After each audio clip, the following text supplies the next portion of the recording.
Good afternoon, everybody, and welcome back to the Triple R Show, Real Raw Recovery, where honesty meets healing every single day. My name is Mike, and I will be your host today. We're so glad that you are back. Our topic today is identity and finding out who we really are. Who am I is a question that I used to ask myself quite often before I transformed, and I really didn't have an answer for that.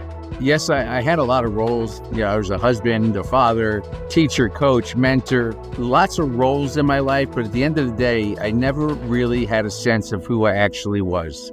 I always had an uncomfortable feeling that A, I wasn't doing enough, B, I could do better, anxiety mixed in there. And that's where my disconnection to my true self occurred.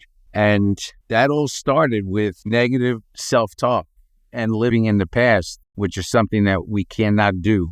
And we're going to talk a lot today about the difference between the ego and the soul.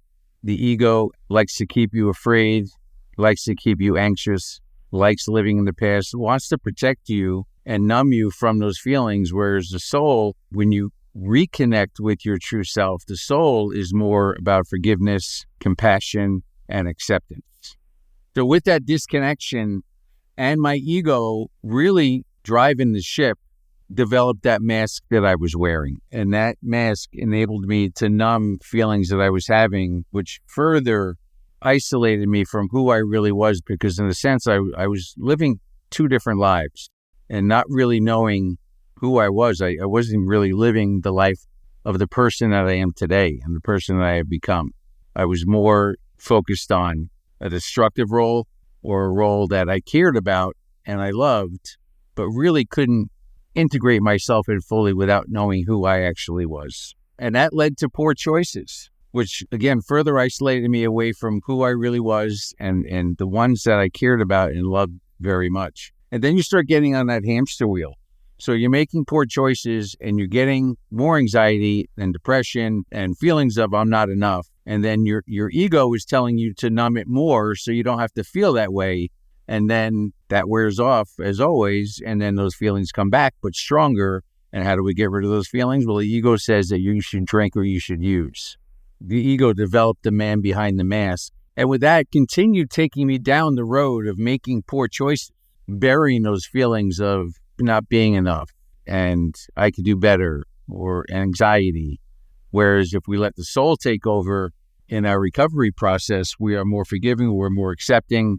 And that's what I want you to join me on this journey towards, where you start feeling a reconnection with your true self and a feeling of authenticity. And until we address the subconscious, filling it with positive affirmations and starting to love ourselves again, we're still going to be talking negatively. Now, the subconscious doesn't remember your past and the things that you're feeling bad about and guilty about and shameful for. The only time it's reminded of is when we reminded of it, when we talk to ourselves about it, when we create a story that doesn't exist anymore. So while we have visited those times where we made poor choices, it does not mean that we have to move in there and live there. And I'm paraphrasing Dr. Wayne Dyer there, where he says, just because you went there doesn't mean you have to buy real estate there. Let that go, because your soul is saying, stay in the present, because the present is where you have your power, and the present is the only place where you're going to be able to establish yourself with the tools that you need to move forward for the best possible future. Now, when we first came into this world, we were all perfect. When we entered this earth, we were all perfect without any negative assumptions and feelings, until we let our experiences and our thoughts on the experiences take over and shape us. And through this work of the triangle of choice, responsibility, and power, then you start developing respect for yourself, responsibility, which is extremely empowering. Every single thing that you do, say, feel, you are responsible for. Everything. And the biggest thing is integrity.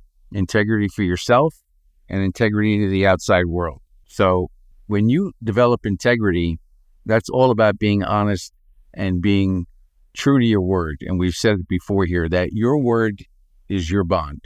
And when you say something, you're going to do it. And there were times in my life that there's no way that I kept my word on things that I was going to do or what I said I was going to do. But right now, it is the most important thing in my life. Now, all these attributes that we talk about, they're the most difficult thing that we have to deal with. It's not the drinking and it's not the using. That's the hard part. It's changing what's going on up here. And once you change this, those other things, those other factors become secondary and tertiary. And we hear people talking about coping skills all the time and relapse prevention skills. Well, in my opinion, the only coping skill that you need and the only relapse prevention skill that you need is loving yourself. Because once you get to this point and you wholeheartedly love yourself, there is no way in the world that you would give away what you've gained through this recovery process with transformational therapy. You're not even thinking about that. Yeah, life's going to go up and down, up and down. But as long as you know who you are and who your identity is, then you can rock and roll with those little waves. It's when you don't know who you are and the waves start getting big, and then there's a toe, that's where you start getting pulled out and pulled back into that wreckage of uncertainty and ego and poor choices and disconnection. But it takes work, and we have to continue to do the work. And if you don't do the work, you are going to go back. If I don't do the work, I am going to go back to that person that I was. And I know that. But I have the power to choose to do the work. And again, that's the whole foundation of this triangle. You have the power, people, to make the choice to do this work, to get in touch with your true self again and find out who your identity is. And then when you walk into a room where you maybe felt uncomfortable before, you won't have to say anything when you walk in that room. The vibrations that you give out, every single person that you come into contact with is going to know exactly who you are and who your identity is. By the way you carry yourself, by the way you talk, by the way you act. We get back to the mask and who am I? And the ego has developed that mask that enables you to live two lives to protect yourself from the outside world because you're not acting with integrity. They were saying integrity is doing the same thing whether you're with people or alone. And in my personal case, I was not behaving. My behavior was not conducive to the lessons that I was teaching and the things that I would want my children and my loved ones to feel and to act. So I was saying one thing, but I was doing another thing. But again, that was my ego taking over and not dealing with the issues at hand. Now, transformational therapy is not my first rodeo in trying to get better.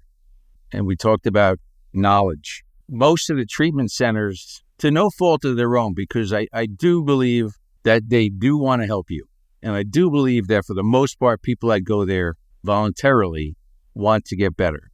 But it wasn't until I was introduced to this model and this triangle that I had an understanding and I developed the knowledge that I needed. I needed to possess the fact that I had the power and I can choose. And I was responsible for my choices. But there's no way that I would have even engaged that triangle if I didn't start to love myself. And when we say love yourself, it doesn't mean you're being egotistical. It means that you love the perfect human being that came into this world without judgment, without sarcasm, having empathy. And I was stubborn as anything. And I had a lot of resistance to change. But for me, there was no hope in the change because I didn't see anything that was concrete or anything that I believed in that I thought was going to enable me to become the person that I've become today. And when I say resistant, it wasn't like I walked into these treatment centers and said, I need help. No, I was taken there, and that still wasn't enough. That still was not enough for me to say, Mike, what are you doing? Because I had blocked out my soul. I was so disconnected from who I actually was. But I have come to the point where that person no longer exists. That time period and those events, they don't exist. The only thing that exists to me is this present moment where I am right now. And if I act in a manner that is true to who I am and is true to my values and is true to my beliefs, then I have a clean slate to write my own story, which is one of my affirmations that I do every morning and every night. Ladies and gentlemen, we are the author of our own stories.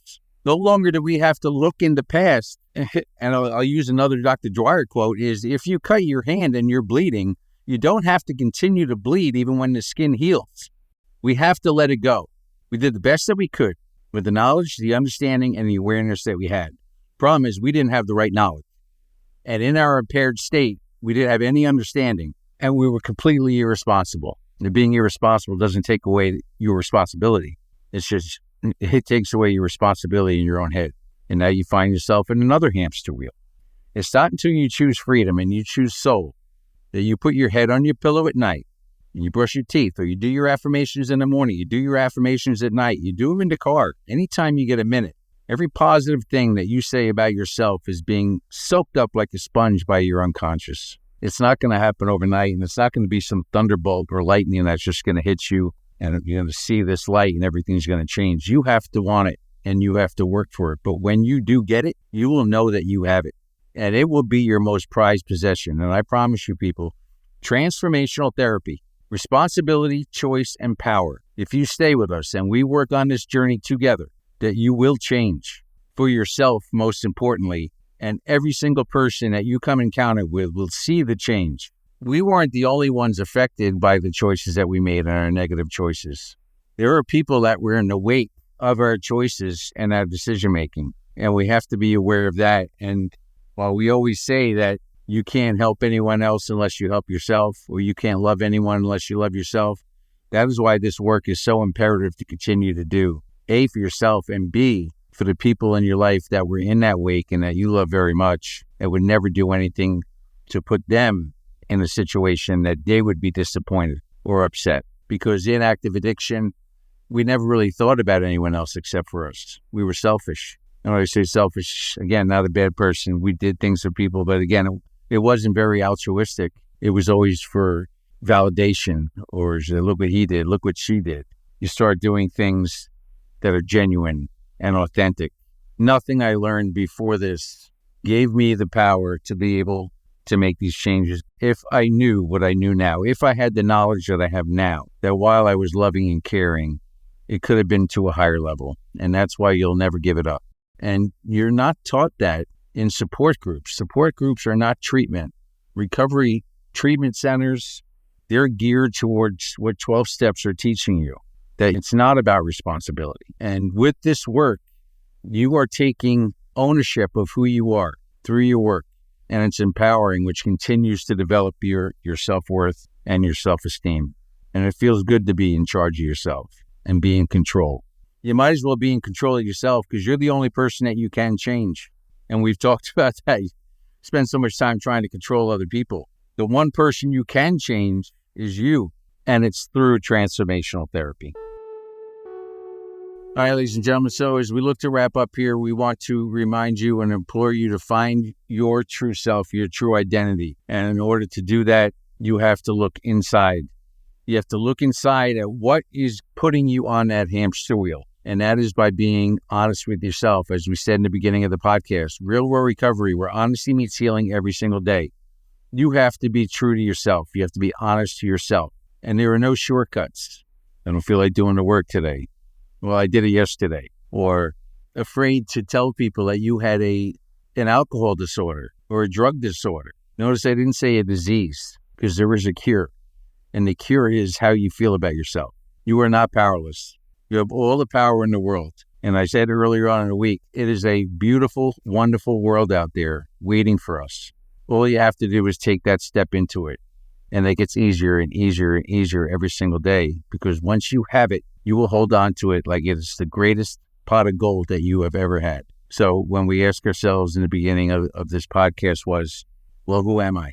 Well, I can honestly, wholeheartedly say right now, when I say, who am I know exactly who I am. When I look in the mirror now, I say, I am a kind, caring, passionate, respectful person. I am perfect, whole, and complete, just as I came into this world. And it's my job to work every single day to maintain that. And if I do that, then I'll continue to love myself, and I continue to put myself in a position to have anything that I set my mind to do. Please join us on this journey. If this resonated with you, please like and share, and visit us at our website, realrawrecovery.org. And our podcast is streaming on all major podcast platforms. So please tell your friends, share, and join us on this journey. And again, we personally would love to be involved in your journey, and email us at michael@realrawrecovery.org. And I will personally get back to you and discuss this material with you, and we can start moving in the right direction, ladies and gentlemen. So thank you for joining us. I hope you have a great day, and we will see you next week. Bye-bye.